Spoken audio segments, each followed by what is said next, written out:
So hello everyone. So এই ভিডিওটোত আমি continuity of function of two variables কি হয় আমি চাম আৰু এই টপিকটো আমি ভালকৈ বুজিবলৈ আমি চেষ্টা কৰিম, ঠিক আছে? So' let's start.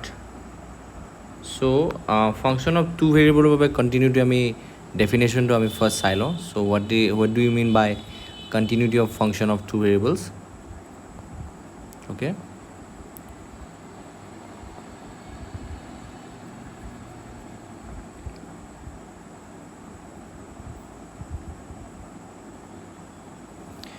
so definition to swa. So definition,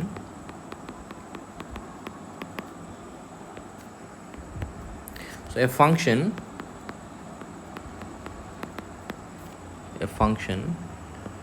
f of x y is said to be continuous at a point AB if definition to ki hoy, so if limit xy approaches to AB f of xy equal to f of AB hobo lagibo. So this is the definition. That means as limit xy approaches to AB function to jitu functional limit hoy tar value to ki hobo lagibo, this value should be equal to the value of the function at the point AB hobo lagibo. So this is the definition of the continuity of a function of two variable. So that is, so it means what? That is the limit exists,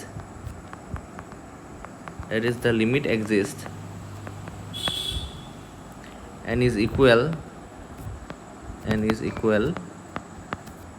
to the value of the function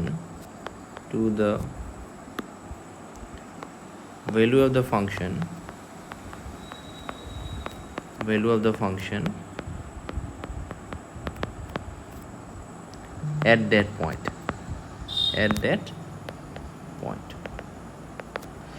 So this is the definition.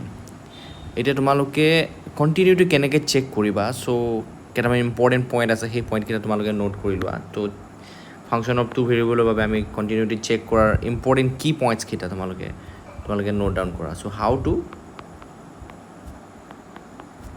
how to check continuity at a point.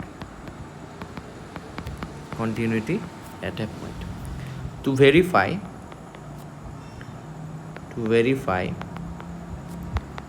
if f of xy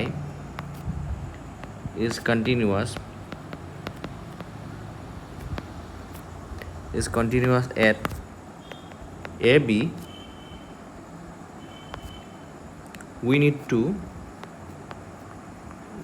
to do three things.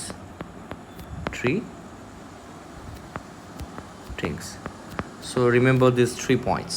So এই পইণ্টকেইটা তোমালোকে follow' কৰি তো এটা ফাংচনৰ বাবে কণ্টিনিউটিটো check কৰিব পাৰিবা at a particular point. Okay, so point number one is what? Check if f of AB is defined. So f of AB to define hoine noy, so ya value to that a finite value of 1 and upwa check koribo lagibo tomaloke. So next, number 2, check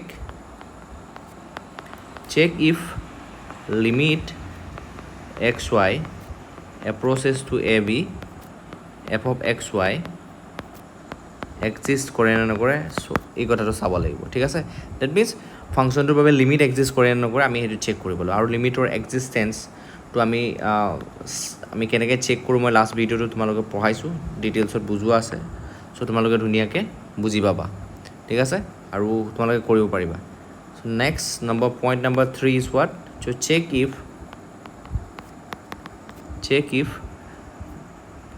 the limit equals to the value that is limit xy approaches to ab f of xy is equal to f of ab হয়নে নহয় এই বস্তুটো আমি check কৰোঁ যদি exist কৰে তো ফাংচনটোৰ যিটো লিমিটিং ভেলু হয় so value of the function at the point ab equal to হয়নে নহয় আমি এইটো চেক কৰিব লাগে so by following this 3 steps so you can check the continuity of a given function so let me take an example now তো এটা example লওঁ so এক্সাম্পলটোৰ জৰিয়তে এই কথাটো বুজিবলৈ চেষ্টা কৰোঁ আমি so example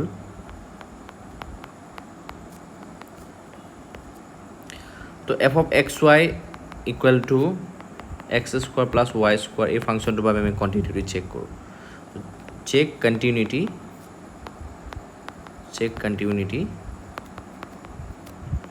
at the point 1 2 so এই পইণ্টত আমি চেক কৰিম এতিয়া তোমালোকে সো f of 1 2 যদি আমি এই তিনিটা পইণ্টছ যদি আমি ফলো কৰোঁ so point number 1 so point number 1 point number 2 এই পইণ্ট নম্বৰ 3 এই তিনিটা পইণ্ট যদি আমি ইউজ কৰোঁ এই তিনিটা পইণ্ট ইউজ কৰি পেলাই আমি ফাৰ্ষ্ট আমি এই পইণ্টটোত f of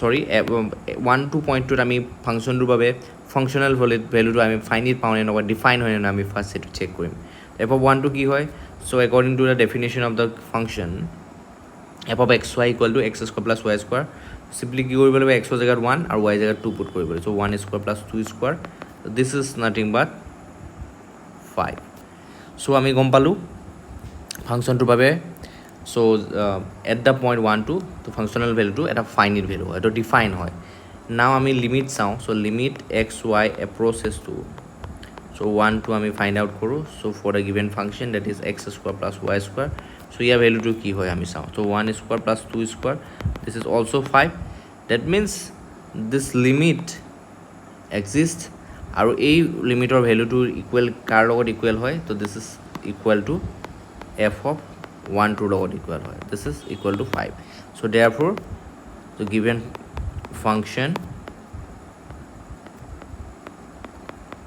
function is continuous at the point 1 comma 2 so in this way you can solve this so let me take another example so do এটা example লওঁ তেতিয়া বস্তুবিলাক বেছি তোমালোকৰ ক্লিয়াৰ হ'ব ঠিক আছে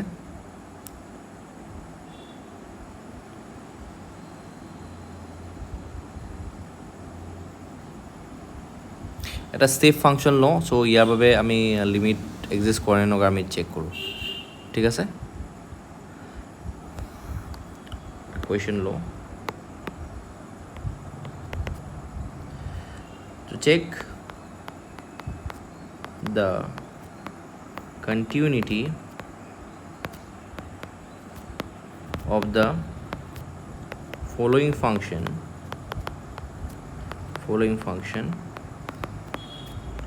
at the origin so that is at the point 0 0 তো ফাংশনটো কি দিয়া আছে f of xy equal to কি হ'ব কি দিয়া আছে এটা twice x square y divided by x square plus y square so condition to কি দিয়া আছে xy not equal to 0 0 and 0 কি হ'ব যেতিয়া xy not equal to 0 0 হয় তেতিয়া হলে ফাংশনটো ফাংশনাল ভ্যালু কি হয় so twice x square y divided by x square plus y square আৰু যেতিয়া xy equal to 0 0 হয় তেতিয়া হলে ফাংশনটো ফাংশনাল ভ্যালু কি হয় 0 হয় ঠিক আছে so let me solve it so look at the solution so if আমি প্রবলেমটো সলভ কৰিম so by using polar coordinates ঠিক আছে so let us consider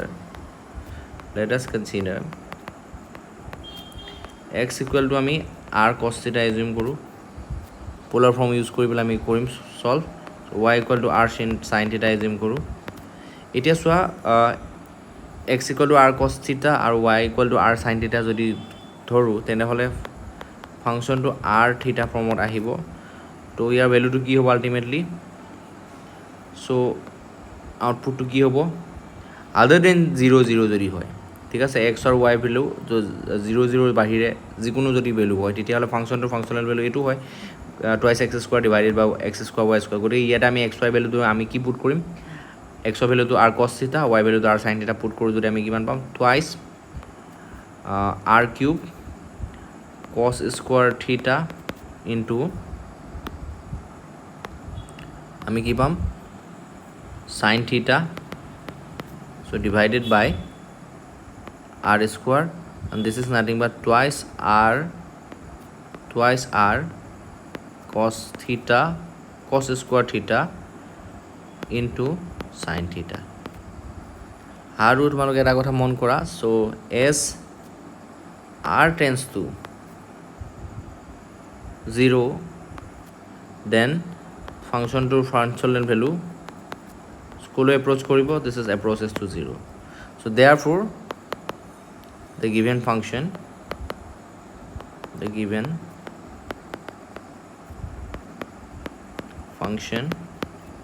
is continuous at the origin. So in this way you can solve this.